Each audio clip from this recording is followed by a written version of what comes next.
Another day, another dollar we don't spend on these 304s. What's good, Freaky Jersey Tales? It's your homie, the one and only, ladies and gentlemen, back at it again. So this is going to be another episode of Tales of a Simp. You know, the other day I was looking at some old videos from years ago, and I forgot I had some videos chilling with two Latina cousins. Honestly, I forgot all about these women. I even forgot we hung out together, so I figured you guys might want to hear this story about these Latinas. Alright, so there used to be a Latina that was on my absolute nuts.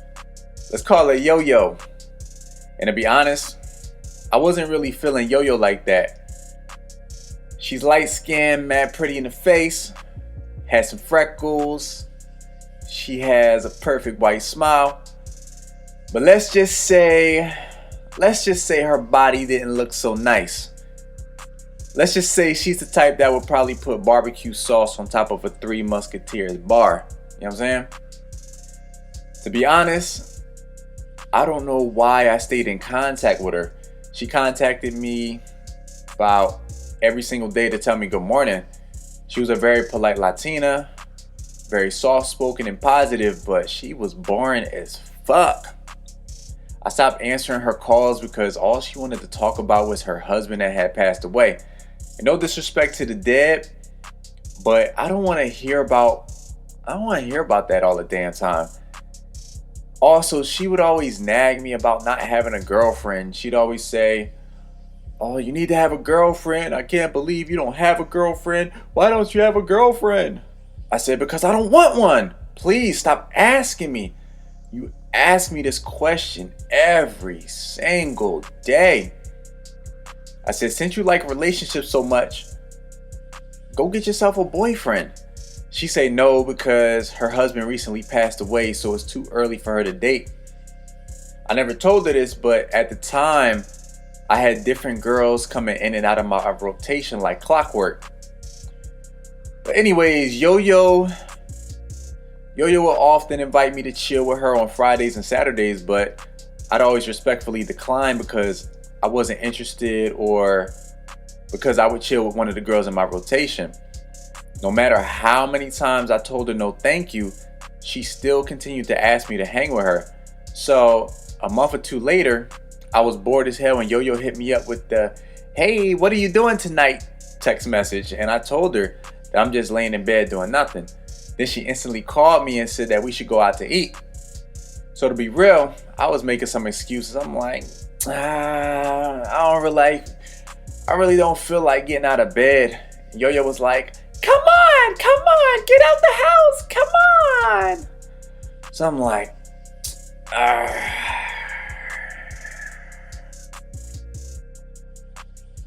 if we go out to eat, are we going Dutch?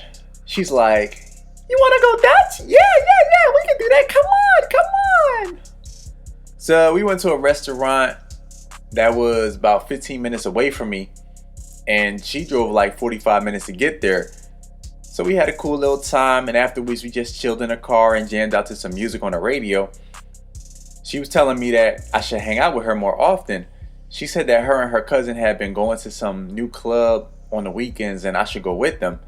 I told her no because I'm not a club guy like that, so I eventually got into my car and went home. And I guess by me going out to eat with Yo-Yo, she started feeling herself because she randomly said something to me like, I hope you don't think that us going out to dinner was a date or anything, because I'm not looking for a relationship right now because my husband just died." And whoa. I told her time out. Let's nip this in the bud right now. First of all, I'm not looking for a relationship. Second of all, who said I like you like that? And who the hell said I even wanted to be in a relationship? And third of all, you asked me to dinner. I didn't ask you. So remember that. So she just kind of apologized or whatever, but moving on. So by this time, she was obsessed with this new club, and every single Friday and Saturday, she kept begging me to come. About 3 weeks later, she sent me a video of her and another Latina at the club having some drinks. And I was thinking to myself, yo, that girl next to her is fine as fuck. So I asked her, who's that girl next to you? She said that's her cousin. So I told myself, oh hell yeah, I'm going to the club now. So the next weekend, Yo-Yo asked me to come to the club. So I said, who's going to the club with you? And she said, another friend and her cousin. As soon as she said cousin, I said, yep, I'm coming. So I put on a fresh shirt, some fresh shoes, and I headed to the club. And back then, I was such a simp that I was just like, I'm not even gonna try to holler at her cousin. I just wanna go to the club just to look at her. So I got to the club, and Yo-Yo came outside to walk with me inside the club. Once we got inside, I'm looking around and I'm like, where's your cousin at? Yo-Yo said, oh, my cousin might not come because she's not feeling good. Bruh. And I was mad as hell on the inside, but on the outside, I'm saying like, oh, okay. So since I already drove like 25 minutes to this club, I figured I might as well make the best of it. So I decided to hit the dance floor with Yo-Yo and some other people. As I'm about to leave the club, Yo-Yo says in my ear, my cousin says she's coming. You should stay so you can meet her. I'm like, yes. You don't have to tell me twice. So later on, her cousin walks in the club, comes to the table that me and Yo-Yo are sitting at, and man, this chick was fire, bro. Fire. She light skinned, probably like 5'6", long dark hair, nice smile, had on a real tight dress, slim, thick, and all that. She introduced herself to me and she went ahead to hop on the dance floor. Her name began with an M, so we'll call her May. So, May just had that it factor about herself. So hella dudes were trying to get at her on the dance floor. So as she's on the dance floor, Yo-Yo's getting jealous and saying to me, all those guys are always on my cousin. Nobody ever pays attention to me. So later on, May comes up to me and told me to dance with her because she said there's so many creepy guys trying to get at her on the dance floor. So like a captain save them, I went ahead and started dancing with May. Then Yo-Yo came on the dance floor and I would dance with the both of them.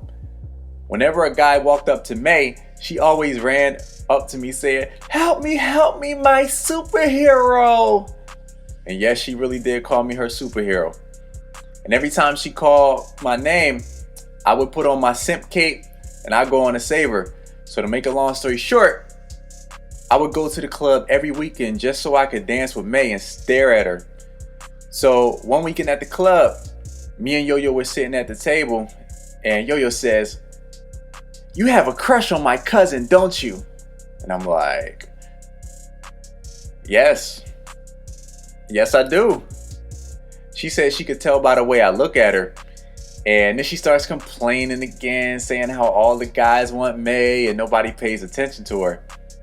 So I guess Yo-Yo got mad at me because I said, well, you said you weren't looking to talk to guys anyway because your husband just passed away, right? You know, maybe I shouldn't have said that because I almost made Yo-Yo cry. So anyways, to make another long story short, I stopped going to the club because it's not that exciting to me. And I was never really a club guy.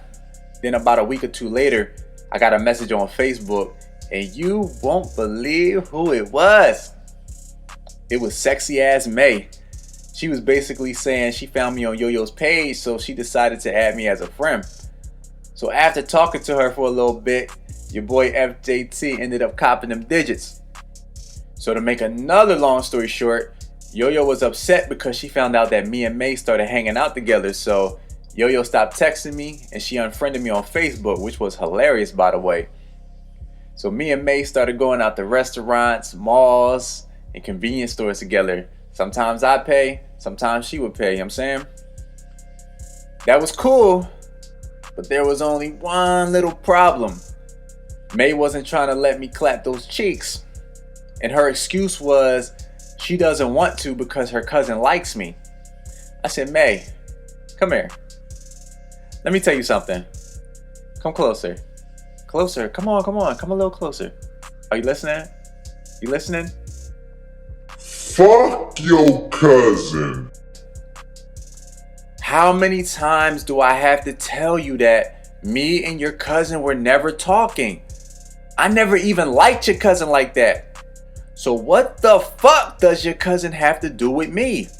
She's like, whoa, calm down, calm down. Oh, and by the way, I forgot to tell you guys, at the time, May was like 42 years old. I know. A lot of you guys are thinking, ew, FJT, that's post-war. I wouldn't mess with that. If she's a day over 19, then she can't be attractive. Yo, listen, when I tell you guys, at the time, she looked nothing like 42. I don't know if she had plastic surgery or good genes, but I'm willing to bet at least 90% of you guys would have dipped your breadstick in that Spanish sauce if given the opportunity. But check this out. So one day, she invited me over to her house because she wanted to make me some dinner and do some Netflix and chill. She gave me her address and I said, say less. So you know what I did? Grabbed a bunch of rubbers and I headed over there, ready to slide in some buttery chocha. When I was at her crib, she had food in the oven, the lights dim and the candles lit. She took off my jacket and told me to relax while she gets the food ready. If I remember correctly, she had on these tight gray yoga pants that had her booty looking nice. So once the food was ready, she poured herself a glass of wine. We sat close next to each other while we ate. She was even feeding me food off a fork. You know, kind of like how they do in those silly romance movies. After we ate, she made some popcorn and turned off the lights so we can Netflix and chill. So she sat down on the couch next to me, put her head on my chest, and I put my arm around her. She also tucked her legs up on the couch so part of her booty was sitting up looking real nice. I told myself, after she finishes that popcorn, I'm going in for the kill. When I see some chocha I like, I strike. Because y'all know my thing don't discriminate when it comes to these big booty Latinas. You know what I'm saying? So right as I'm about to go for the kill, I heard some noise coming from the front door. All I heard was, hey mom! Bruh. I'm like, what the fuck? I also forgot to mention that she has a son that was the same exact age as me in his early 20s. So basically, May got up from under my arm and started arguing with him in Spanish. I didn't know any Spanish at the time, so all I heard was, Mama! Man, I was so freaking pissed. So May sent him to his room and her face was all red. She said that he was supposed to be going to another state or something and he supposedly missed his ride. She said that he probably missed his ride on purpose because he never does what she tells him to do. So eventually her son came back out his room and he's giving me that look. He's looking at me like, this black guy is trying to fuck my mama. And I gave him a look back like, man, I was trying to fuck your mama. So then he starts cop blocking by coming into the room by talking to me and his mom. So she yelled at him like, basically telling him to get back into his room. So eventually I was frustrated and I just told her that I'm leaving. And she grabbed me and said, no. I'm so sorry for my son. Okay, I promise he won't be here next time. So I pretty much drove back home. I probably could have called up another chick to bust some nuts with, but I was too tired and I needed to sleep. There's more that happened with me and May afterwards, but I don't want to make this video any longer. So let me know what you guys think. Peace.